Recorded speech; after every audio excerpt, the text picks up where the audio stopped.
Hi guys. This is actually my second time recording this video, and I'm doing it with some new recording software, so I'm actually hoping that this will work out a little bit better, but bear with me in case it doesn't. The last time I recorded this, the screen capture did fine, but my audio cut off right at the very beginning, and I had no idea until the very end. So, awesome. Let's hope that doesn't happen this time with this new software. So today I'm going to show you step by step how I organize my books for review from the moment I am accepted for review or receive the book for review to the moment I clear it off of my schedule, out of my database, and am completely finished with reviewing the book. That includes cross-posting and everything. I'm going to kind of quickly walk you through what I do. What works for me may not work for you, and that's fine. But I just want to give you an idea of how I organize things. Maybe it can help you to get and stay organized yourself. And then after that, I'm going to show you my, well, I'll already have shown you how to kind of work my database, but then I'm going to show you how to make your own. I'm not going to go into a lot of detail into that. I'm just more or less going to show you how I made mine, and then if you want to add to it, that's completely fine. It's up to you. And I am gonna find a way to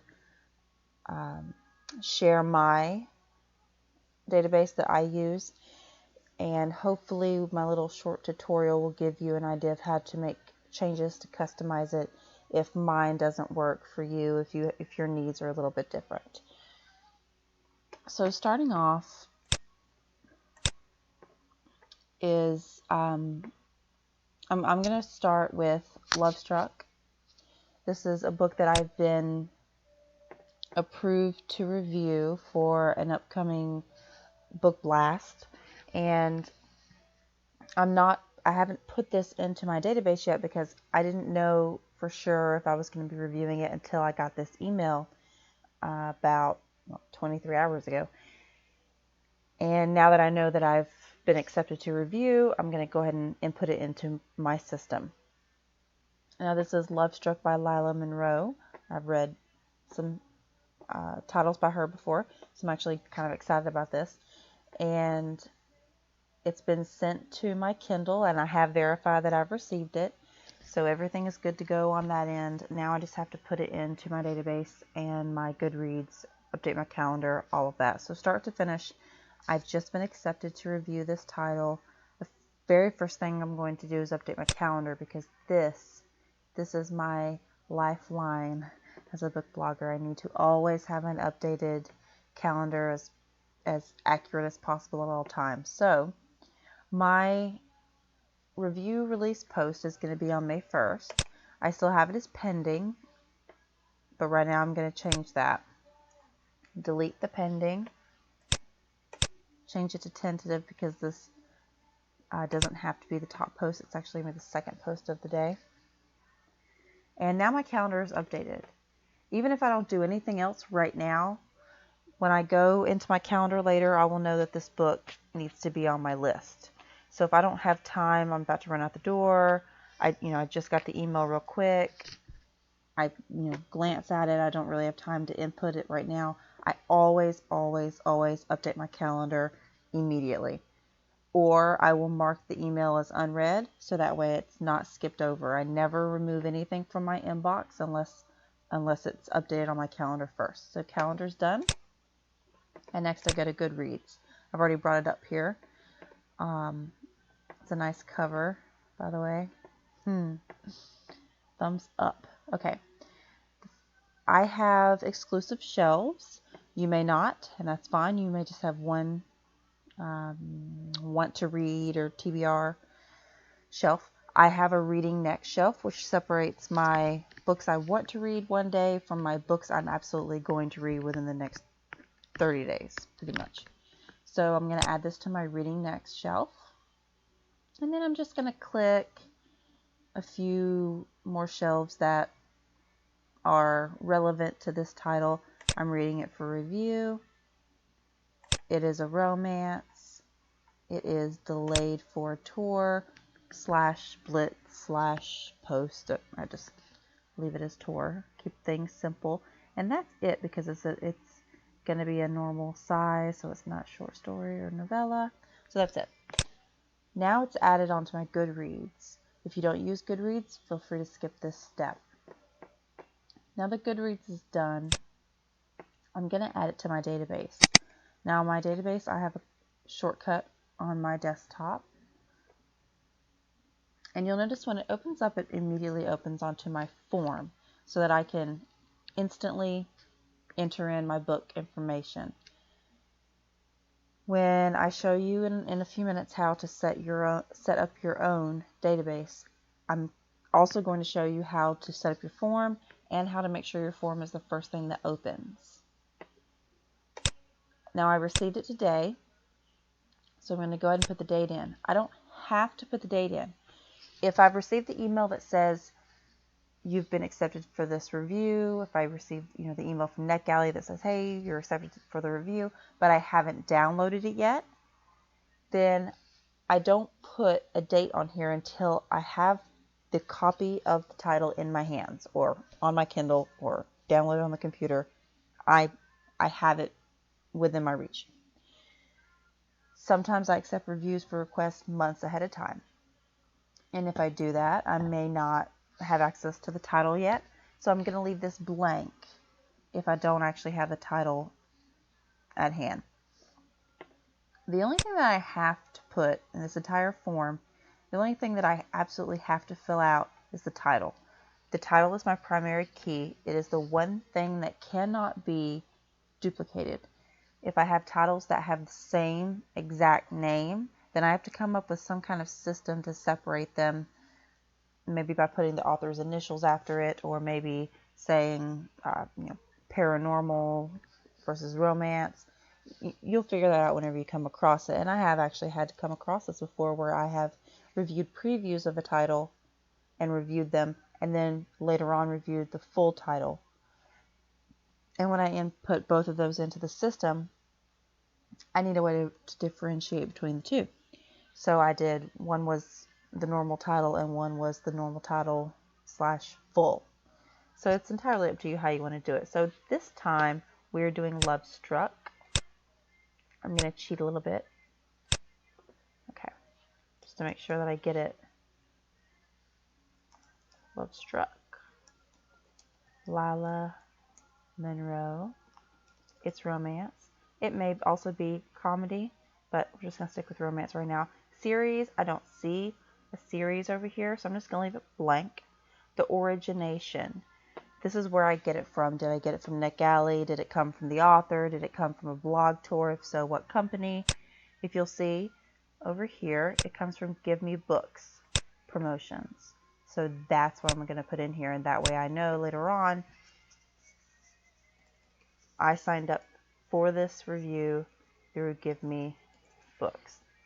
Now, does it have a due date? Yes, in this case it does. Remember, the due date is May 1st, so I'm going to click that. If it is a book through NetGalley, it won't have a due date.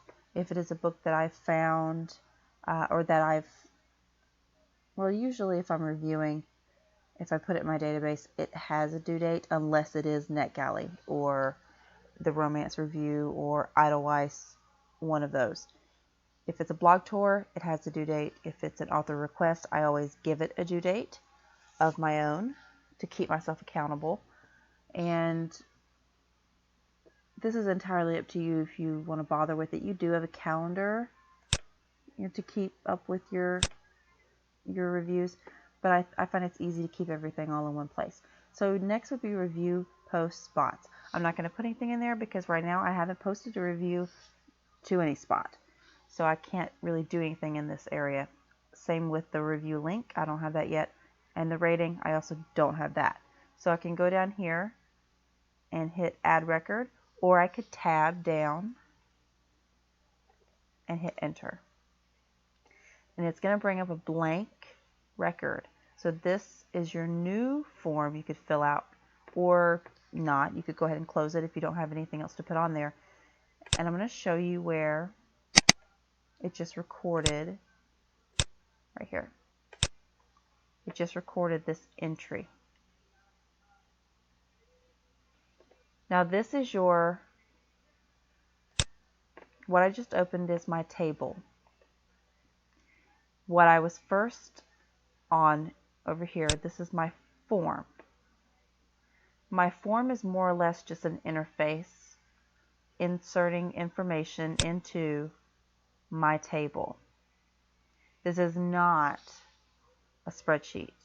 It might look like a spreadsheet in a way. It may somewhat behave like a spreadsheet, but it is absolutely not a spreadsheet. Your database will do a lot more than your Excel spreadsheet ever would. And this is really fantastic if you have access to, well, Access, Microsoft Access. This is really a fantastic tool to learn how to use. I highly recommend it because, again, you can make your own forms.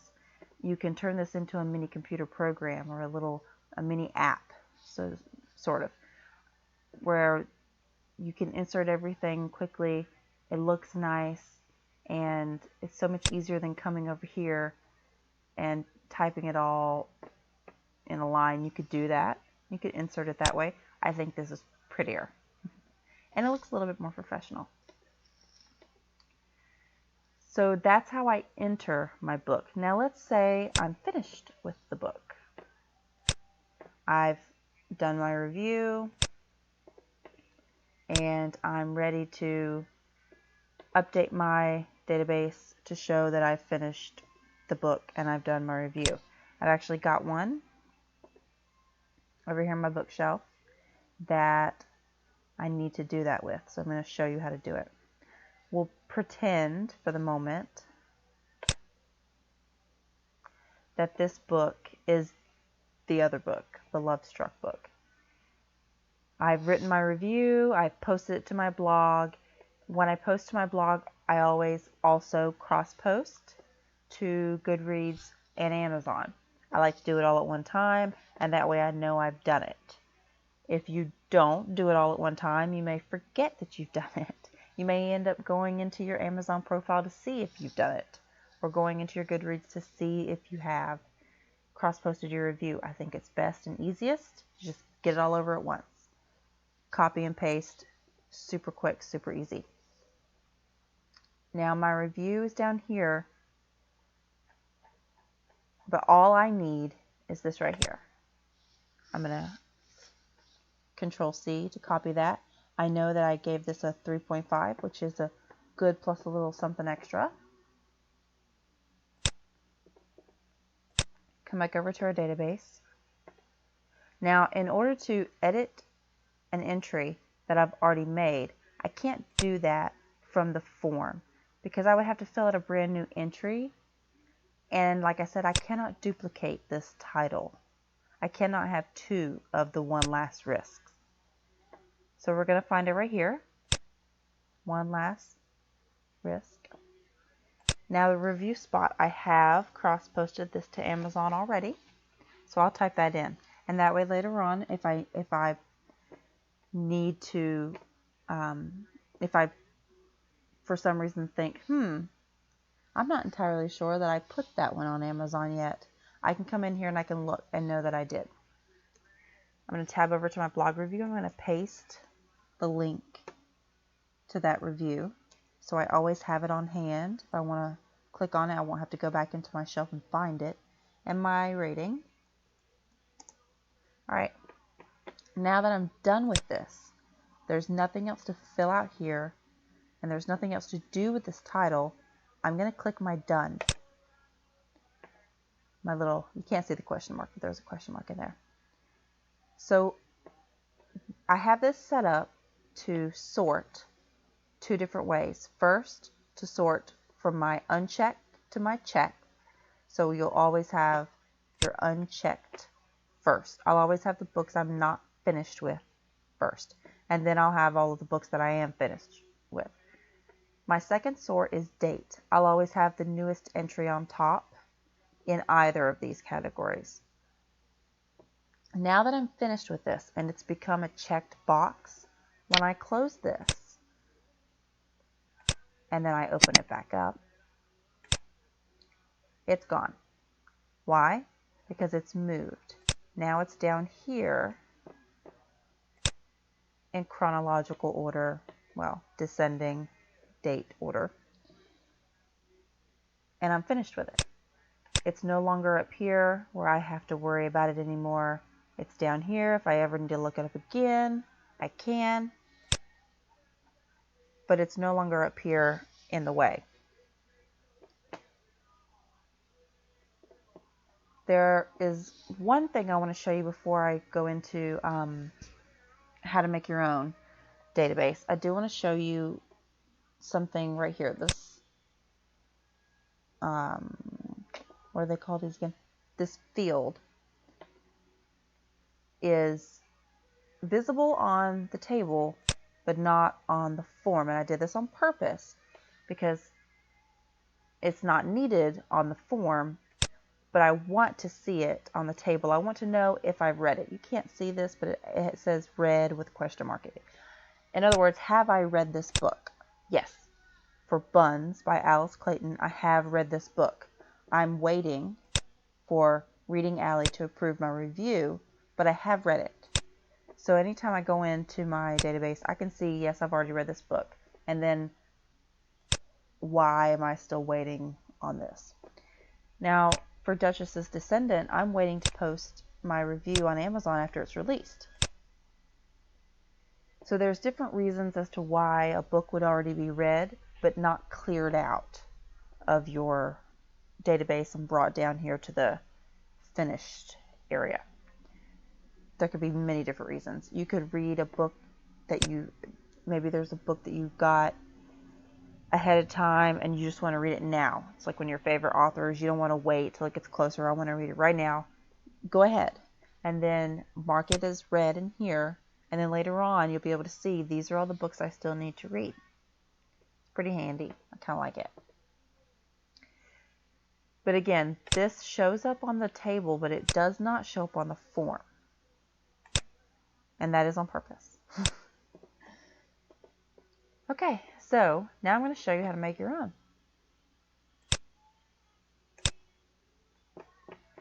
First thing I'm going to do is open up a new Access.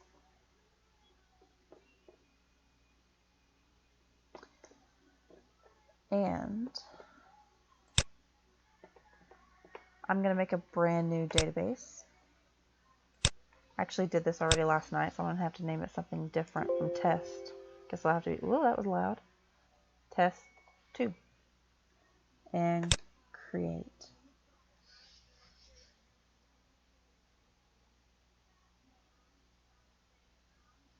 Okay. It opens up immediately in your table because you don't have a form yet. Right now all you have is a table. Up here are your fields. The very first field is your ID. This is going to be your primary key field. This is the field, like I mentioned before on my form, your field that has to be unique, and there can only be one of them. So it could be whatever you want it to be, but I highly recommend that it be your title, because titles are usually pretty unique to a book. If you were maybe making a database for a company and they had a lot of orders, this would be your order number. If you were making a database of all of the people that you send Christmas cards to, this will be their name. Something that's unique, that is not likely to be repeated, because it can't be repeated. That's the rule. And something that will be hopefully easy for you to identify. So for this, I'm going to go ahead and rename it to title. Okay, whoops. Now I could go ahead and add in another one over here if I wanted to. Short text, we'll do author. Enter. And I can just keep going all the way across. Personally, this is not my favorite way to enter these fields. I like to go over here to View, Design View. So I gotta name my table. I like to do it over here. I can see my key right here. You see this little key keeps turning my cursor into an arrow. But that key right there means this is my primary key. Now I could change it but I'm not going to. There are other things I might want to know. I might want to know the genre and short text. Oh yes, I need to change this title to short text. Now long text is if you're writing a paragraph. So if you're going to write an entire paragraph's worth of information, do long text. But more than likely you're not going to. Unless your title is more than 255 characters long, I really hope it isn't. Other things I might want to know, there's all kinds of things you could put in here. You know, where it's from, have you read it, whatever. But the only other one I'm going to do is rating, and that's because I want to tell you to do short text for your rating. Yes, you can do it number. You do have number right here. But then you're going to run into kind of a problem if you rate books on a point, on any sort of between whole number scale. So if you rate books 1, 2, 3, 4, 5 stars, then you're fine with a number. But if you rate 1.5, 2.5, 3.5, 4.75, and anything in between, and I do rate things, 3.5, 4.5, then you're going to run into a problem where your whole numbers, your decimal numbers are going to want to round to whole numbers. Or if you change it to a decimal number, then your whole number 4 becomes 4.0. It becomes a decimal. You can't have both, your decimal and your non-decimal. So what's the easiest thing to do? Short text. And I can write 3.5 to my heart's content. It's not going to change it. I can write 4 as many times as I want. It's not going to change it. It's just easier. And nobody's going to know that this is not a number data type except for you. It's going to look like the number. So nobody else will know. It's not a big deal. So here are some of my fields. And I have enough already that I can go ahead and make my form. I'm going to show you how to do that. I need to, let's go back to, whoops, a daisy. Yep, let's save it. I'm going to go back over here. Okay, what I want to do is to create a form. I'm going to use Form Wizard. Let's keep everything simple. I'll move things over in the order in which I plan to input them. You know what? Actually, let's real quick add a date to this. Insert field. I'm going to rename the field date, and I'm going to stop doing that. Yes, I already know. Don't need you to tell me. Whoops. Okay. I just want to make sure that it's set up as a date. It's not, but I want it to be. Okay. Stop doing that. Oh. Stop. That's super loud. Okay. Now we're back. Let's try it again. Okay. Now I want to select my fields in the order of which I'm going to tab them. If you are going to be using the tab, and you hopefully you will because it's quicker, then you need to put these in the order that you want to start your form. I always start with the date, and even if I don't put a date in there, I still start there because 50% of the time I'll use it, 50% of the time I won't. But it's easier than having to come back and click to go back up or shift tab. If you don't want to start in date, that's up to you, but I do. So I'm going to do date first. I'm going to take it over. Then I want title next, author next, genre next, and then rating. Now you don't have to put all the fields. Remember that I have one of those fields over here that I don't use on the form. You could leave it. You don't have to use them all. But this is going to be your tab order. It's going to start with the date. If I hit tab, it's going to go to the title. Hit tab, it's going to go to the author. Hit tab, blah, blah, blah, blah. You get the point. It's 1 o'clock in the morning, so I'm a little tired and probably rambling. So I'm going to hit next. You can decide how you want it to look. This looks like a form you fill out at the doctor's office. So I'm just going to stick to my column. Call it whatever I want. Let's call it book entry, or enter my books, or book info, or whatever. I'm going to do modify the form's design and click finish. Okay.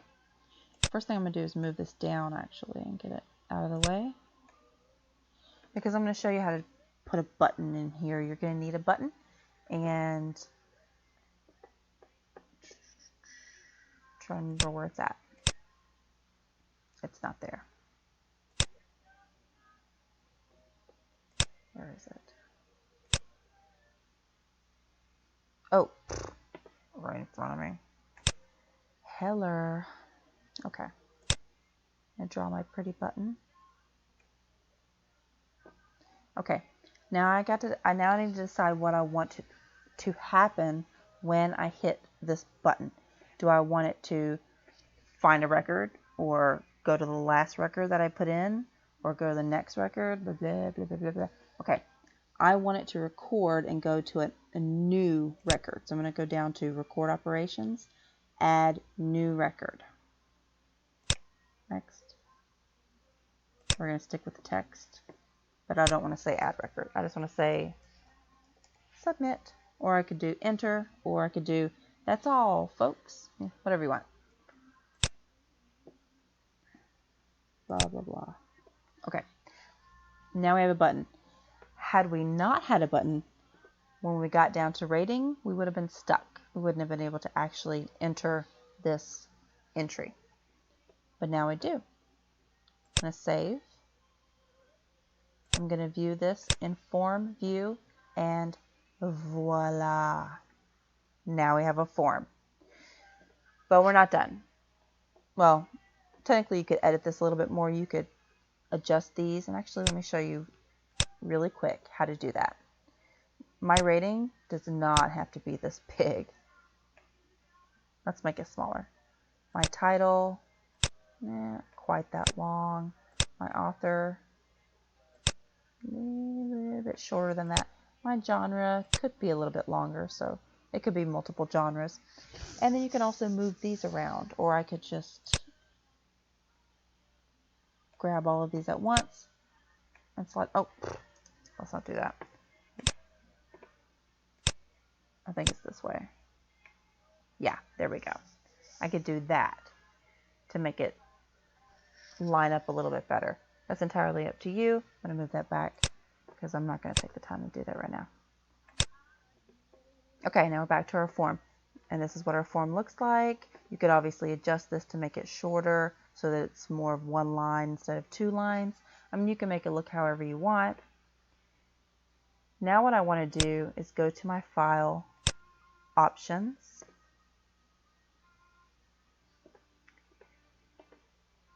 okay, current database. I want to display book entry form and hit OK. Okay. It's just telling me that I need to close it and open it back up. Now, I like my form to open up in the smaller size. If you close it up while it's still open like this, then it'll open in the larger form. But I like to let it open in the smaller form. I don't need it to be taking up the entire desktop. So I'm going to go ahead and close. Yes, I want to save changes. Oops, sorry, that's mine. And now I'm going to open it back up and see if it worked. Right click on my access, and what do we call that one? Test 2. And there it is. Yay! It was super easy, guys. Not even kidding. Super easy. Obviously, it could become a lot more complicated when you start customizing this and you start putting in your entries. You start putting all of your entries in. For example, let's do today the greatest book ever by the greatest author ever. That could be, you know, whoever. It's romance, because who doesn't love romance? Now I can't fill out the rating yet because I'm not done with it. I'm going to hit submit, and guess what? It gives me a new record. But if I come over here, sorry, I got to open it back up or else it's not going to show the new entries. There's my entry. Really fast, really simple, really great tool to keep yourself organized. So that's pretty much it from start to finish, how I use the database and how I created a database. Now you can obviously sort this once you have several more entries in here. Right now it's not going to do me any good. I only have one entry. There's nothing really to sort. But that's how you would do that. That's how you would sort. And then once you've got it sorted, if you wanted to sort by another one, you come over and start sorting again. You might actually be able to do it in just one in here. I don't remember. That's something you may have to Google. Google is your friend, my friends. All right. So I'm going to find a way to upload or share my document here so that you can use it if you think it might work for you. And if you want to create your own, hopefully that will help you to at least get started, get your skeleton of a database going, and then you can Google to your heart's content to figure out how to customize it any way that you want. If you have any questions, though, let me know. If it's a simple question I can answer, I'll definitely try. If it's something complicated, I may refer you to Google, because let's face it, that's probably what I would have to do to find the answer for you anyway. And that's start to finish, step by step, how I handle all of my books. And I've read a lot of books this year. I actually think you've probably already seen it. My bookshelf is pretty busy. This is already this year. I've read, what does it say I've read? Oh, 92. I've already read, wow. I've already read 92 of my 100. I did not make a very realistic challenge this year, since it's April and I've already got 92 of my 100 books. But as you can see, I have a lot of books for review. Now I have a whole lot of posts that don't include reviews. I have all kinds of blog tours and blitzes and things like that that don't include reviews. But yet I still have managed to get in already this year 92 books. Now this is not 92 reviews. There's, as you can see from my database, there are some books I've read, but I have not yet reviewed. I'm either waiting on approval, or my review doesn't post until a certain day, blah, blah, blah, blah, blah, blah. But as you can see, I have a lot of books that I review. I review for a lot of different sites and companies, publishing companies. You've got to stay organized, and you've got to take it as seriously as you would if you were, if someone was paying you to do it. Because in the book community, if you make an obligation, you should try to keep it, because authors really do depend on us to keep our word, and it's really easy for them to lose faith in book bloggers, and it happens, and it has happened. And I'm also an author, so I'm in several author groups on Facebook and Goodreads, and authors complain all the time about book bloggers that will agree to read and review their book and then won't do it. They'll disappear from the side of the face of the planet, and it kind of it makes authors hesitant to share their work as much in the future.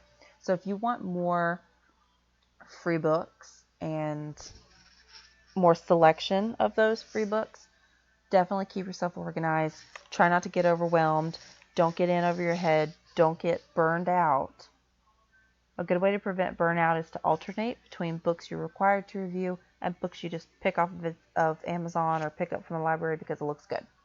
So books you want to review versus books you need to review. Alternate between the two.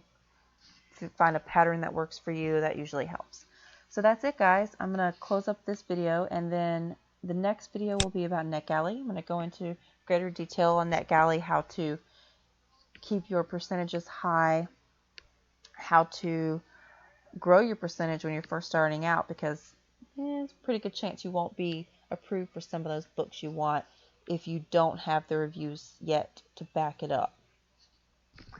Publishers really want to make sure that you're going to review whatever they give to you. So I'll help you out with that, how to navigate the site, and hopefully some tips on how to prevent yourself from becoming one of these reviewers with 100+ books on their TPR and counting. So that's it, guys. Let me know if you have any questions. Hopefully this helped, and if it didn't, then maybe you got something else accomplished while you're watching this video. But thanks, guys. See you later.